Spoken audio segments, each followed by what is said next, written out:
میرے بہادر دوستوں، زندگی جد و جہد کا نام ہے۔ اس ویرانے میں ہم اپاہجوں کی طرح نہیں رہ سکتے۔ زندگی کو داؤ پر لگا دو۔ اس وقت مقصد زندگی ہے اور موت بہرحال زندگی کی انتہا ہے، جو ان ڈھلانوں پر بھی موجود ہے اور اس برف کے میدان میں بھی۔ ہم سب تیار ہیں، ہم سب تیار ہیں، تقریباً سب نے کہا۔ تب آؤ، وقت ضائع کرنے سے کیا فائدہ؟ کسی نئی زندگی یا فرشتہ اجل کو انتظار کی تکلیف کیوں دی جائے؟ فرزانہ فروزاں، آؤ سب سے پہلے ہم سفر کے لیے کمر بستہ ہوں۔ اور پروفیسر کی دونوں لڑکیاں آگے بڑھائیں۔ پھر وہ جہاز کے دروازے کے اندر داخل ہو گئے اور ان کے پیچھے دوسری لڑکیاں۔ بے ہوش لڑکیوں کو ان کے والد اٹھا کر اندر لائے اور ان کی مدد نوجوانوں نے کی تھی۔ طیارے کے اندر رسیوں کے بنے ہوئے جال کے ایک ایک خانے میں ایک فرد کو بٹھا دیا گیا اور رسیاں ان کے جسموں سے جکڑ دی گئیں۔ بڑا شاندار انتظام کیا گیا تھا۔ ایک ایک کر کے تمام لوگ جہاز میں داخل ہو گئے۔ بہت پھونک پھونک کر قدم رکھنا پڑ رہا تھا۔ جہاز کئی بار ڈگمگا چکا تھا۔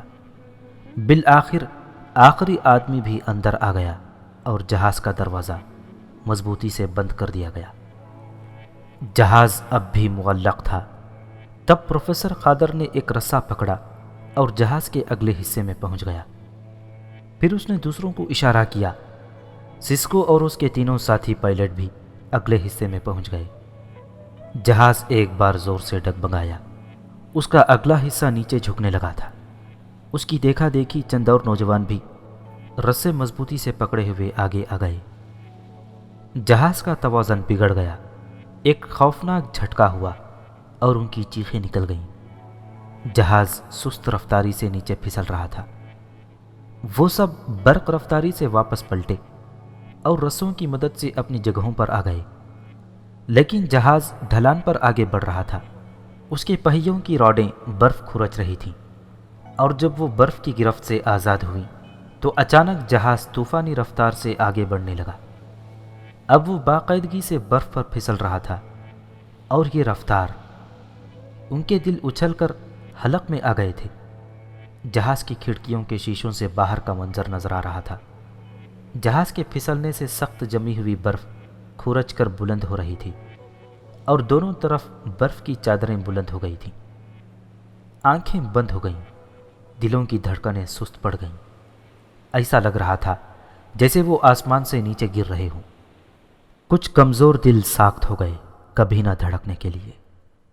کسی کو کسی کا ہوش نہیں تھا۔ سب کے دانت بھینچے ہوئے تھے اور وہ جانکنی کی کیفیت میں مبتلا تھے۔ انہوں نے مضبوطی سے رسیاں پکڑی ہوئی تھیں۔ جہاز کو خوفناک جھٹکے لگ رہے تھے۔ تب کسی بوڑھے کے حلق سے قہقہا بلند ہو گیا۔ وادیاں، ہا ہا ہا ہا، موت کی وادیاں، ہم سب تیزی سے موت کی منزلیں طے کر رہے ہیں۔ وہ قہقہے لگا رہا تھا۔ اس کا ذہنی توازن بگڑ گیا تھا، لیکن کسی کی ہمت نہیں تھی کہ آنکھیں کھول کر اسے دیکھ سکے۔ سب پر یہی کیفیت طاری تھی۔ سب کے دماغ خالی ہو رہے تھے۔ باہر کا کسی کو پتہ نہیں تھا۔ نہ جانے جہاز کہاں جا رہا تھا، نہ جانے کتنا فاصلہ طے ہو چکا تھا، نہ جانے کتنی سانسیں باقی رہ گئی تھیں۔ اب وہ صرف حالات کے رحم و کرم پر تھے۔ دفتن جہاز بہت زور سے اچھلا۔ اب ایسا لگ رہا تھا جیسے وہ فضا میں اوپر کی طرف اٹھ رہا ہو۔ بوڑھے قادر نے بمشکل آنکھیں کھول کر اپنے برابر کی کھڑکی سے جھانکا۔ جہاز واقعی کسی چیز سے ٹکرا کر اچھل گیا تھا، اور اب اس کے نیچے کچھ نہیں تھا۔ اس نے اپنی دونوں بیٹیوں کی طرف دیکھا۔ دونوں کی گردنیں ڈھلکی ہوئی تھیں۔ دونوں ہی بے ہوش ہو گئی تھیں، یا شاید مر چکی تھیں۔ تقریباً سب کی ایک جیسی کیفیت تھی۔ تب جہاز زور سے نیچے گرا اور رک گیا۔ پھر وہ گیند کی طرح اچھلا اور کئی گدے کھانے کے بعد پھر اسی رفتار سے آگے بڑھنے لگا۔ لیکن اس دوران قیامت بپا ہو گئی تھی۔ کھڑکیوں کے شیشے ٹوٹ گئے تھے۔ ایک ٹوٹا ہوا شیشہ سسکو کے نرخرے سے گھس کر گدی سے نکل آیا تھا۔ جہاز کی کھڑکیاں اور دروازے ٹوٹ ٹوٹ کر لوگوں پر آ گرے تھے۔ کسی کا سر غائب ہو گیا تھا، کسی کی گردن۔ روڈرک کا بھیجا باہر نکل پڑا تھا۔ کسی بوڑھے کی گردن خادر کی گود میں آ گری تھی اور خون اگل رہی تھی، اور جہاز کے پیندے پر برف کی رگڑ کی آواز کانوں کے پردے پھاڑے دے رہی تھی۔ پھر جہاز کے پیندے میں ایک بڑا سوراخ ہو گیا، اور جو لوگ اس سوراخ کے قریب بیٹھے تھے ان کی ٹانگیں غائب ہونے لگیں۔ ان کے بغیر ٹانگوں کے جسم اچھل کر رسیوں کے جال سے باہر نکل آئے اور پورے جہاز میں پھدکنے لگے۔ بڑا وحشت ناک منظر تھا، کہیں سر اچھل رہے تھے، کہیں کٹے ہوئے ہاتھ اور پاؤں تڑپ رہے تھے۔ کوئی کسی خون اگلتے دھڑ کے نیچے دب گیا تھا، کوئی اپنے اچانک غائب ہو جانے والے شانوں کی تلاش کر رہا تھا۔ کھلی ہوئی کھڑکیوں کے سوراخوں سے برف اندر آ رہی تھی اور خون پر مٹی کی طرح جمتی جا رہی تھی۔ پھر ایک زوردار دھماکہ ہوا اور جہاز کا دروازہ کھل گیا۔ کھلے ہوئے دروازے سے برف کی ایک چادر اندر گھس آئی، پھر کسی مضبوط چیز سے رگڑ کر دروازہ اکھڑ گیا۔ مضبوط دروازے کے اکھڑنے سے جہاز گھوم گیا، اس کا رخ بدل گیا، لیکن اس کا سفر اب بھی جاری تھا، وہ اب بھی پھسل رہا تھا۔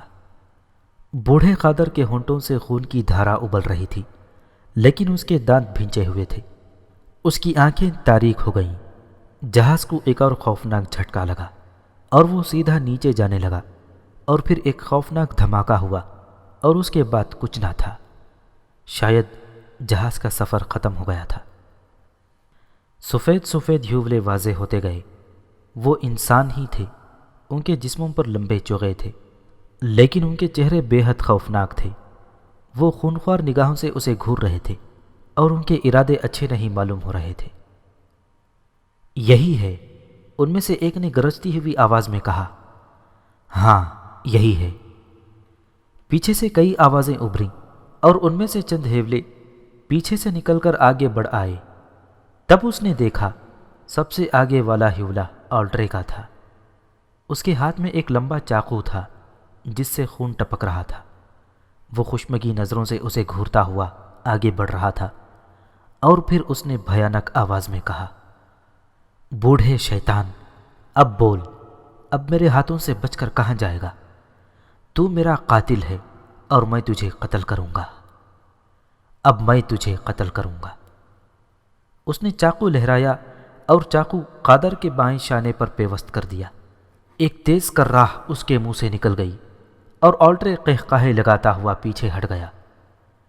پھر دوسرے لوگ سامنے آئے اور یہی وہ نوجوان تھے جنہیں اس کے حکم پر قتل کیا گیا تھا۔ ان سب کے ہاتھوں میں لمبے لمبے چاقو تھے۔ پھر وہ سب اس کے جسم پر چھوٹے چھوٹے نشان لگانے لگے اور ان نشانوں سے خون ابلنے لگا۔ وہ اسے اذیتیں دے کر مارنا چاہتے تھے۔ ان میں سے کسی نے بھی چاقو کا ایسا وار نہیں کیا تھا جو کارگر ہوتا اور اس کی زندگی ختم کر دیتا۔ وہ چیختا رہا، کراہتا رہا، اور نوجوان اس کے جسم پر زخم لگاتے رہے، یہاں تک کہ وہ زخموں سے نڈھال ہو کر زمین پر گر پڑا اور نوجوان قہقہے لگانے لگے۔ پھر انہوں نے اس کے گرد وحشیانہ رقص شروع کر دیا۔ اس کے جسم کو ٹھوکریں مار رہے تھے اور ہر ٹھوکر پر اس کی کراہ نکل جاتی۔ کافی دیر تک یہ رقص جاری رہا۔ پھر نوجوانوں نے ہاتھوں میں پکڑے ہوئے چاقو زمین پر پھینک دیے اور اس کی طرف جھک گئے۔ انہوں نے اسے ہاتھوں میں اٹھا لیا اور اس کے زخموں سے چور چور جسم کو لے کر ایک طرف چل دیے۔ اس کی آنکھوں کے سامنے نیلا آسمان تھا اور جسم درد سے پھٹا جا رہا تھا۔ کافی دور چل کر وہ رکے اور اس کے بعد انہوں نے اسے فضا میں اچھال دیا۔ ایک اور دل خراش چیخ اس کے حلق سے آزاد ہو گئی۔ وہ نیچے گر رہا تھا، گہرائیاں اور گہرائیاں۔ نہ جانے ان گہرائیوں کی انتہا کیا تھی۔ وہ گرتا رہا اور پھر ایک اور دھماکہ ہوا۔ وہ کسی چیز پر گر پڑا تھا۔ تب اس کے ذہن پر تاریکی مسلط ہو گئی۔ وہ اسی طرح گمسم پڑا رہا۔ اتنی بلندی سے گرنے کے باوجود وہ زندہ تھا اور اس زندگی پر اسے حیرت تھی۔ اس نے اس جگہ کو ٹٹولا جہاں وہ گرا تھا۔ نہ جانے کون سی جگہ تھی، نہ جانے کیسی جگہ تھی۔ اس کے ہاتھ کسی لجلجی شے سے ٹکرائے اور بھیگ گئے۔ تب اس نے بمشکل آنکھیں کھولی اور اس گیلی شے کو دیکھنے لگا۔ چند لمحات تو کچھ نظر نہ آیا، پھر آنکھوں کی روشنی واپس آتی گئی اور تب اس نے دیکھا کہ اس کے ہاتھ خون میں ڈوبے ہوئے تھے، لیکن وہ لجلجی شے کیا تھی؟ اس نے کوہنیوں پر زور دیا، تھوڑی سی گردن اٹھائی، ایک سیاہ سی شے تھی۔ پورے طور سے حواس مجتمع کر کے اس نے دیکھا، وہ انسانی جسم کا کوئی اندرونی ٹکڑا تھا، شاید پھیپھڑے، کلیجہ یا اور کوئی ایسی شے۔ لیکن یہ کس کا جسم ہے؟ یہ کون سی جگہ ہے جہاں اسے پھینکا گیا ہے؟ سر پر آسمان تو نہیں ہے، یہ سیاہ سی چھت کیسی ہے؟ اور یہ تو زیادہ اونچی بھی نہیں ہے۔ کوئی صندوق، شاید کوئی صندوق، لیکن ان لوگوں نے تو اسے کسی صندوق میں بند کر کے نہیں پھینکا تھا۔ پھر یہ صندوق کہاں سے آ گیا؟ وہ حیرانی سے سوچتا رہا، اور پھر اسے واقعات یاد آتے گئے۔ وہ نوجوان کہاں سے آ گئے؟ وہ تو مر چکے تھے، آلٹرے بھی مر گیا تھا، اور وہ خود، اوہ، وہ خود تو جہاز میں تھا۔ جہاز، اس کے ذہن میں چھناکا ہوا۔ جہاز میں تو فرزانہ بھی تھی، فروزاں بھی تھی، اور دوسرے بھی لوگ تھے۔ اس کے باوجود یہ کہ پورے جسم میں شدید ٹھیس اٹھ رہی تھی۔ وہ ہڑبڑا کر اٹھ گیا۔ تب ایک بھیانک منظر اس کی نگاہوں کے سامنے آ گیا۔ وہ تو اسی جہاز میں تھا۔ جہاز کا مڑا توڑا ڈھانچہ اس کے سامنے تھا۔ اس کی چھت کہیں کہیں پچک کر فرش سے مل گئی تھی، اور اس کے نیچے جو بھی تھا پچک گیا تھا۔ البتہ ان پچکے ہوئے زخموں سے خون اب بھی پھواروں کی شکل میں اچھل رہا تھا۔ پورے جہاز میں خون ہی خون تھا، اعضاء بکھرے ہوئے تھے، مسخ شدہ چہرے بھیانک نظر آ رہے تھے۔ پچکے ہوئے جسموں سے اندرونی اعضاء بھی باہر نکل آئے تھے، مردہ انسان ایک دوسرے پر پڑے تھے۔ تب سب کچھ اس کے ذہن میں آ گیا۔ سفر ختم ہو چکا تھا، اور وہ زندہ تھا، مگر فرزانہ، فروزاں، وہ اپنے زخموں کو بھول گیا۔ اس نے ایک رسی سے دونوں ہاتھ ٹکائے، ٹانگوں پر قوت صرف کی اور کھڑا ہو گیا۔ فرزانہ، اس کے حلق سے دہاڑ نکلی۔ فروزاں، وہ پھر چیخا اور رسیاں پکڑ پکڑ کر آگے بڑھنے لگا۔ جہاز کا ایک بھی مسافر زندگی کی سانس نہیں لے رہا تھا، سب مر چکے تھے۔ لیکن وہ کیسے زندہ تھا؟ اور ابھی تھوڑی دیر قبل جو کیفیت اس پر بیت رہی تھی، وہ صرف ایک تصور تھی، ایک خواب تھی۔ اس کے جسم پر زخم تھے جن میں ٹھیس اٹھ رہی تھی، لیکن یہ جسم چاقوؤں کے نہیں تھے۔ اس کے پاؤں کی ٹھوکر کسی چیز کو لگی، اور وہ چیز اچھل کر رسیوں کے جال پر آ گری۔ اس نے آگے دیکھا اور دل پکڑ کر رہ گیا۔ یہ نوجوان روڈرک کا سر تھا، وہی جیالا جس نے مسافروں کو بچانے کی ایک کوشش کی تھی، انہیں برف پر اتار لایا تھا۔ لیکن وہ کس کس کو دیکھتا؟ لمبے لمبے سنہرے بالوں میں چھپا ہوا ایک چہرہ اس کے سامنے تھا۔ یہ بارتھا تھی، ایک شوق وشنگ ہوسٹس، نوجوان، حسین، لیکن اس کا جسم چہرے کے ساتھ نہیں تھا۔ جسم نہ جانے کہاں تھا۔ اس کا دل ڈوبنے لگا۔ کیا فروزاں کا چہرہ بھی اسی طرح خون میں ڈوبا پڑا ہوگا؟ نہیں، یہ ناممکن ہے، یہ ناممکن ہے۔ فروزاں، فرزانہ، اس نے دہشت سی کانپتی ہوئی آواز میں کہا۔ وہ رسیوں کے جال میں جھانکتا ہوا آگے بڑھتا رہا، اور پھر وہ جہاز کے آخری حصے میں پہنچ گیا۔ لیکن انسانی لاشوں کے ٹکڑے میں زندگی کہاں سے ہوتی؟ کوئی زندہ نظر نہیں آ رہا تھا۔ خون میں ڈوبے ہوئے چہروں کے صحیح خد و خال بھی نہیں پہچانے جاتے تھے۔ پورے پورے جسم اعضاء کے نیچے دبے پڑے تھے۔ اس کی آنکھوں سے آنسو ابل پڑے۔ فرزانہ، اس کی ڈوبی ہوئی آواز ابھری، اور وہ پھوٹ پھوٹ کر رونے لگا۔ اس کا دل بیٹھا جا رہا تھا۔ کافی دیر تک وہ منہ ڈھکے بیٹھا رہا۔ پھر اس نے چہرے سے دونوں ہاتھ ہٹائے۔ حالات سے اندازہ ہوتا تھا کہ فروزاں اور فرزانہ بھی نہیں بچ سکی ہیں۔ دونوں لڑکیاں بھی اسی المناک موت کا شکار ہو گئی۔ پھر اسے اب کیا کرنا چاہیے؟ خودکشی؟ ایک لفظ اس کے ذہن میں ابھرا۔ ہاں، اب اس تنہا زندگی میں کیا رکھا ہے؟ نہ جانے وہ خود کیوں بچ گیا، یہ سب کچھ دیکھنے کے لیے، حالانکہ خودکشی حرام ہے، لیکن ان حالات میں جب تمام ساتھی بچھڑ گئے، سب موت کا شکار ہو گئے، زندگی کا مقصد اس کی دونوں بچیاں ختم ہو گئیں، پھر اس کی کیا ضرورت ہے؟ وہ تنہا زندہ رہ کر کیا کرے گا؟ لیکن ان دونوں کی لاشیں تو تلاش کر لی جائے، انہیں کہیں دفن تو کر دیا جائے۔ اس کے ذہن میں خیال آیا اور وہ اپنے جسم کے زخموں کو بھول گیا۔ انسانی سر، دھڑ اور دوسرے اعضاء اٹھا اٹھا کر ایک طرف ڈالنے لگا۔ وہ ان اعضاء کو بغور دیکھتا چلا جا رہا تھا۔ وہ اپنی بچیوں کے جسم سے واقف تھا، لیکن ابھی تک اسے کوئی ٹکڑا فروزاں یا فرزانہ کا نظر نہیں آیا تھا۔ وہ آگے بڑھتا رہا، وہ لاشیں کھنگالتا رہا، اور پھر اچانک اس کا دل اچھل کر حلق میں آ گیا۔ اسے فرزانہ کی شکل نظر آئی تھی۔ ہاں، فرزانہ کا سر بہت سی لاشوں کے نیچے دبا پڑا تھا، اس کے چہرے پر خون ہی خون تھا، لیکن پروفیسر قادر اس کے چہرے کو اس حالت میں بھی پہچان سکتا تھا۔ میری بچی، اس کے دل سے کراہ نکلی اور اس نے فرزانہ کا سر اٹھا کر سینے سے لگا لینا چاہا، لیکن یہ سر بقیہ جسم سے الگ نہیں تھا، اس سر سے جسم جڑا ہوا تھا۔ یہ محسوس کر کے کہ پروفیسر نے جلدی جلدی اس کے جسم پر پڑے ہوئے انسانی جسموں کے ٹکڑے ہٹائے اور فرزانہ کو نکال لایا۔ اس کا جسم سالم تھا، گو پورا لباس خون میں ڈوبا ہوا تھا، لیکن جسم کا کوئی حصہ کم نہیں۔ اس نے تیزی سے اسے اٹھا کر ایک قدرے صاف جگہ پر لٹا دیا اور اس کے دل کی دھڑکنیں سننے لگا، اور پھر وہ اچھل پڑا۔ فرزانہ کا دل دھڑک رہا تھا، وہ زندہ تھی، لیکن فروزاں، اسے تو جگر کے دونوں ٹکڑوں سے یکساں محبت تھی۔ اسے بھی تلاش کیا جائے، ممکن ہے قدرت کوئی معجزہ دکھانے پر آمادہ ہو، ورنہ ان حالات میں فرزانہ کا زندہ بچنا ہی حیرت انگیز تھا۔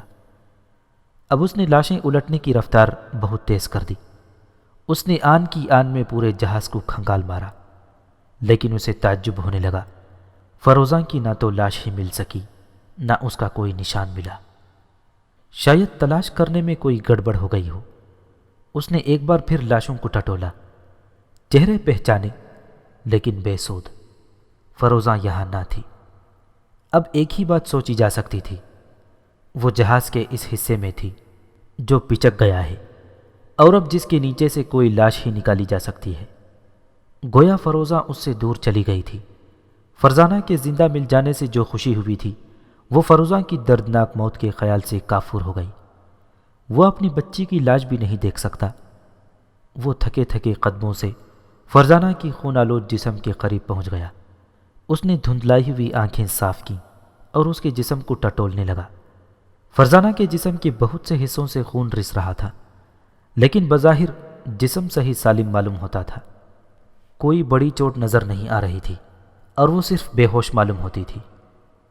فرزانہ، میری بچی فرزانہ، ہوش میں آ میری بچی، وہ درد بھری آواز میں بولا، اور اسی وقت اس کے کانوں میں ایک باریک سی آواز گونجی، ڈیڈی۔ شاید فرزانہ ہوش میں آ گئی تھی۔ اس نے فرزانہ کی طرف دیکھا اور پھر اس کے جسم کو جھنجھوڑتا ہوا بولا، فرزانہ، فرزانہ، ڈیڈی۔ باریک آواز پھر ابھری اور وہ اچھل پڑا۔ یہ فرزانہ کی آواز نہیں تھی، نہ ہی فرزانہ کے لب ہلے تھے۔ ہاں، یہ تو فروزاں کی آواز تھی۔ ہاں، یہ اس کی بیٹی فروزاں کی ہی آواز تھی۔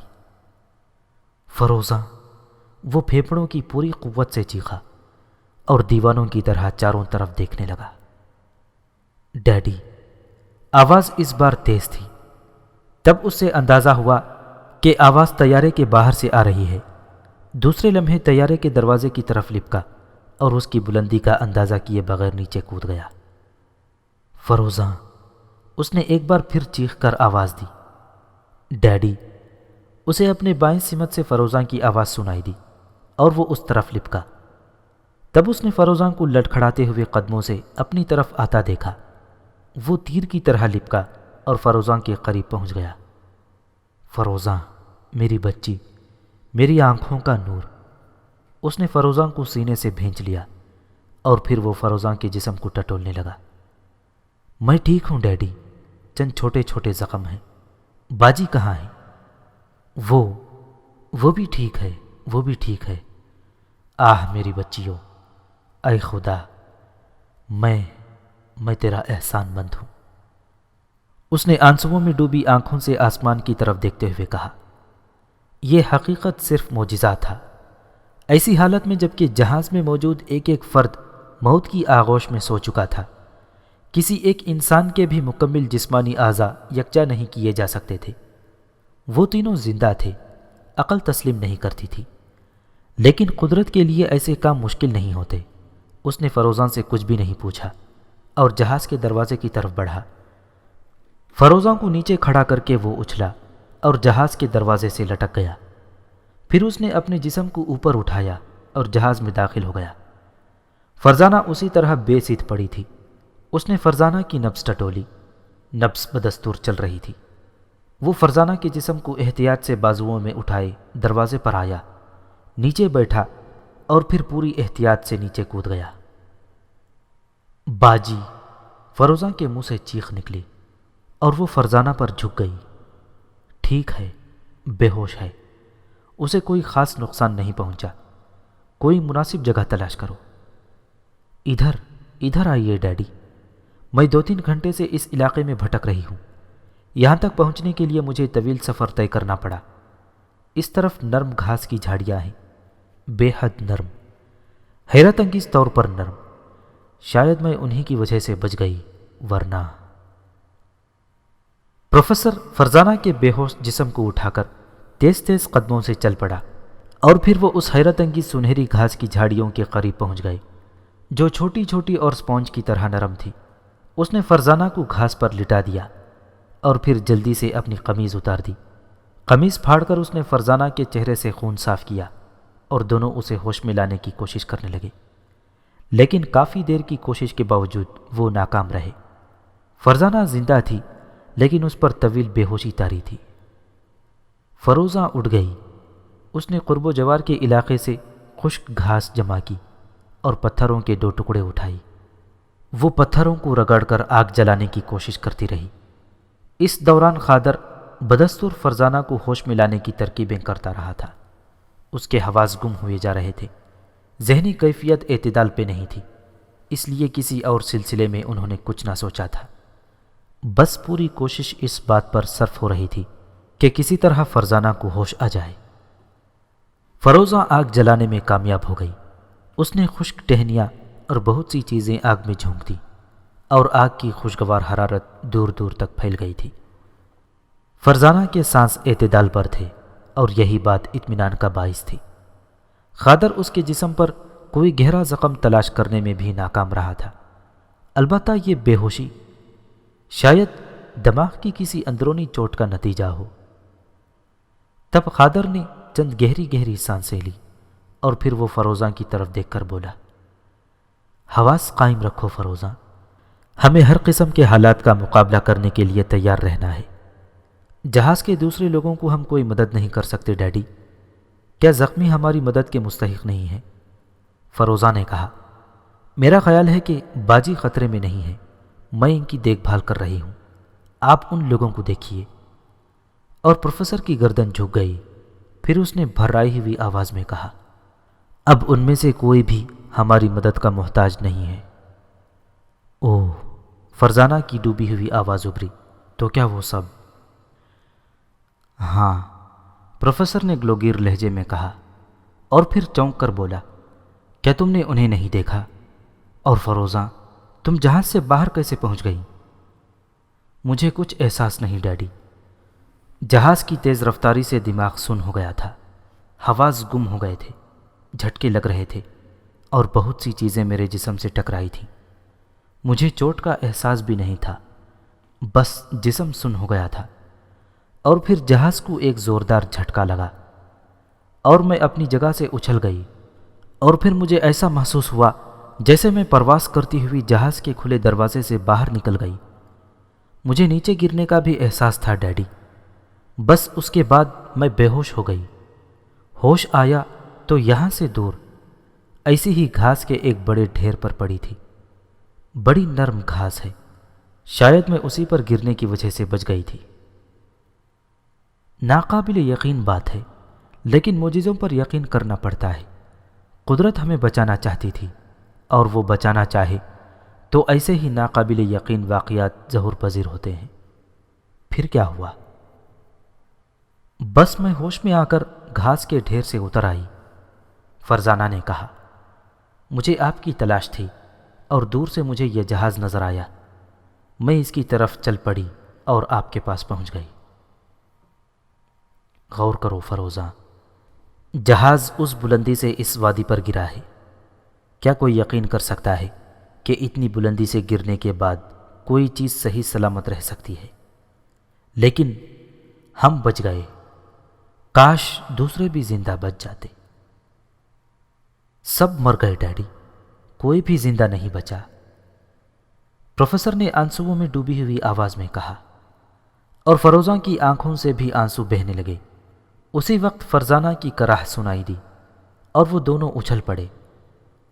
پروفیسر نے اس کا سر اٹھا لیا، اس کے خون آلود بالوں میں انگلیاں پھراتے ہوئے بولا، فرزانہ، فرزانہ میری بچی۔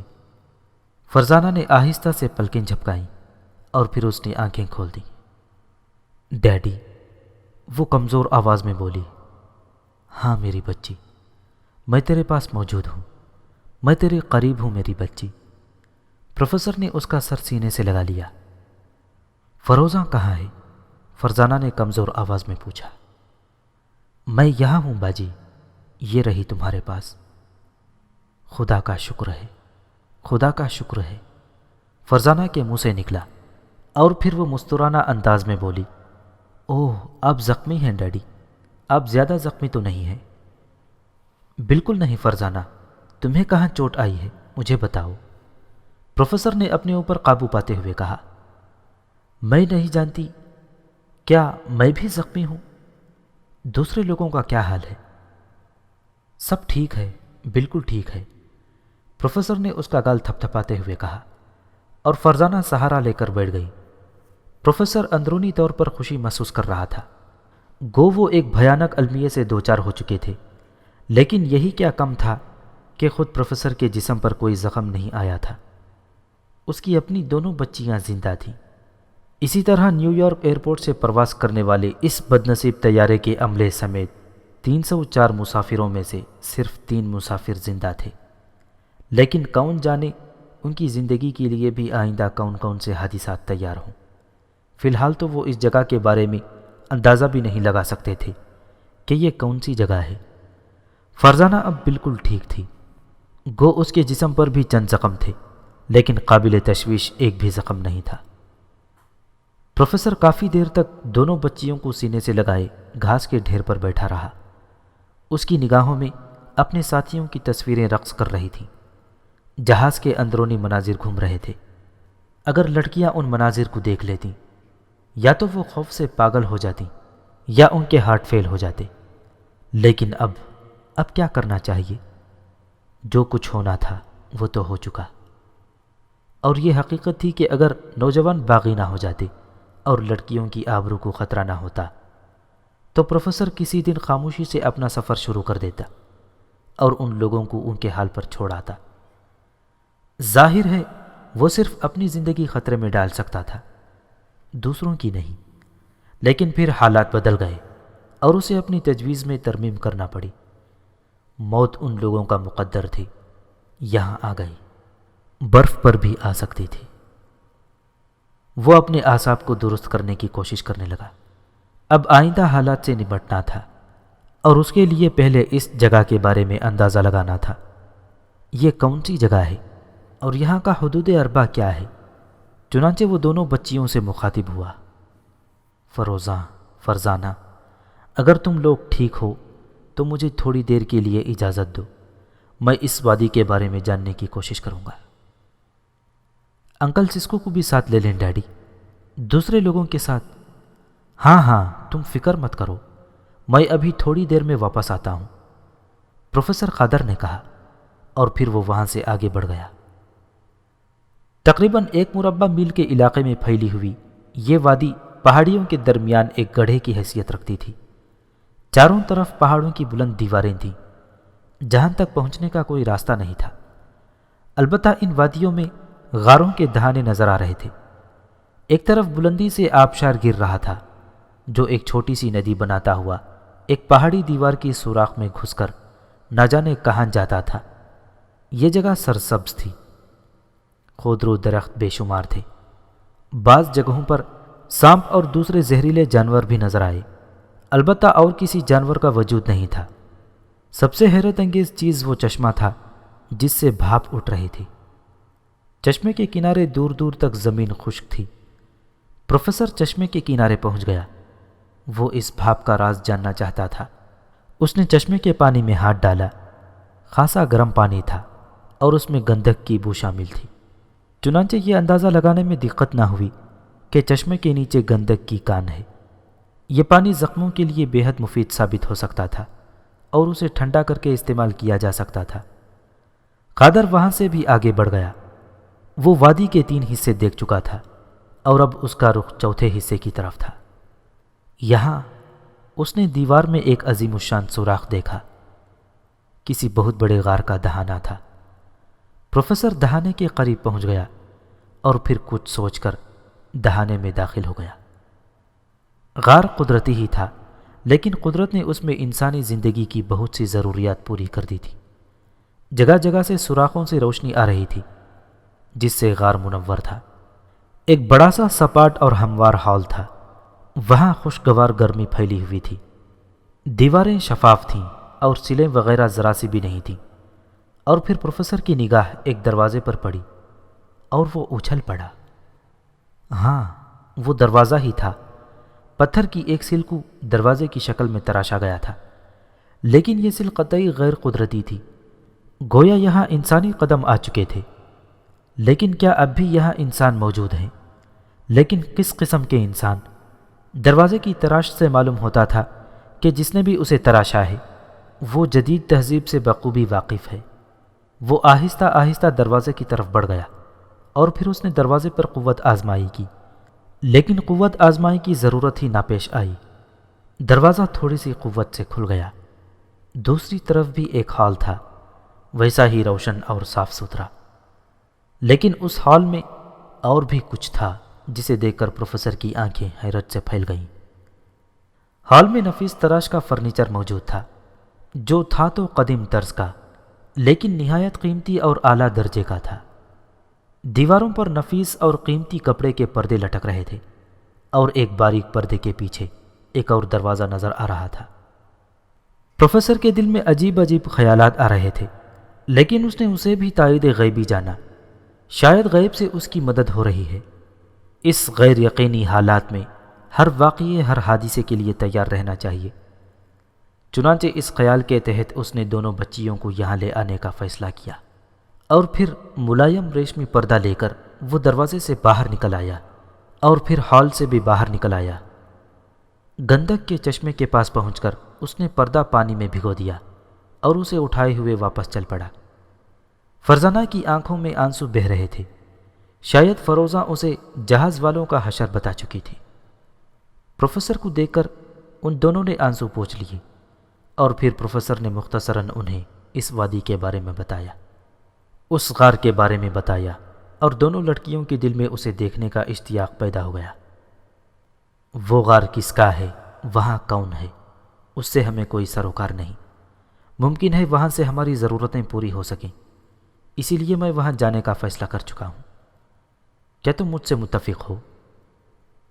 ہاں ڈیڈی، لڑکیوں نے کہا، اور پروفیسر گرم پانی سے فروزہ اور فرزانہ کے چہرے صاف کرنے لگا۔ تم ان پردوں سے اپنے لباس تیار کر سکتی ہو، ان کے بعد ہی تمہیں ان خون آلود کپڑوں سے نجات مل سکتی ہے۔ اس نے ان کے چہرے صاف کر کے کہا اور پھر ان دونوں کو ساتھ لے کر چل پڑا۔ تھوڑی دیر بعد وہ دوبارہ غار میں داخل ہو رہے تھے۔ اس پراسرار غار کو دیکھ کر فرزانہ اور فروزہ بھی اپنے ساتھ پیش آنے والے خوفناک حادثے کو بھول گئیں اور یہاں کی ایک ایک چیز کو حیرت سے دیکھنے لگیں۔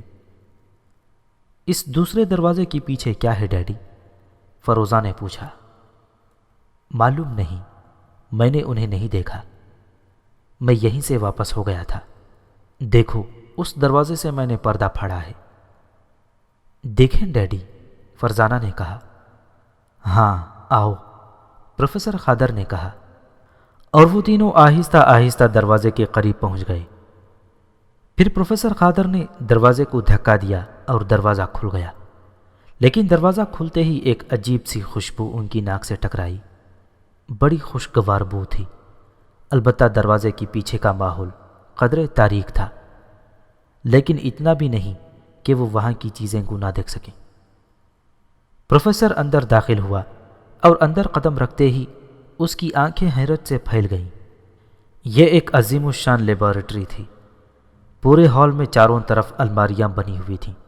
ان الماریوں میں پرانے طرز کے چمڑے کی شیشیاں اور مرتبان چنے ہوئے تھے۔ ایک طرف زمین سے چھت تک بنی ہوئی الماری میں اوپر تک موٹی موٹی کتابیں چنی ہوئی تھیں جن کی جلدیں چمک رہی تھیں۔ درمیان میں شیشے کی نلکیوں مرتبانوں کا ایک جال پھیلا ہوا تھا۔ بلا شبہ اسے دنیا کی عظیم ترین سائنسی لیبارٹری کہا جا سکتا تھا۔ پروفیسر اس پورے کارخانے کو پورا اسرار نظروں سے دیکھنے لگا۔ اسے ایک انوکھا سا احساس ہو رہا تھا جسے وہ کوئی نام نہیں دے سکتا تھا۔ اس نے خشک ہونٹوں پر زبان پھیر کر لڑکیوں کی طرف دیکھا۔ ان کے چہرے بھی تصویر حیرت بنے ہوئے تھے۔ دفعتاً فروزہ نے پروفیسر کا بازو پکڑ لیا اور سرسراتی ہوئی آواز میں بولی، ڈیڈی ڈیڈی، وہ کیا ہے؟ وہ کیا ہے؟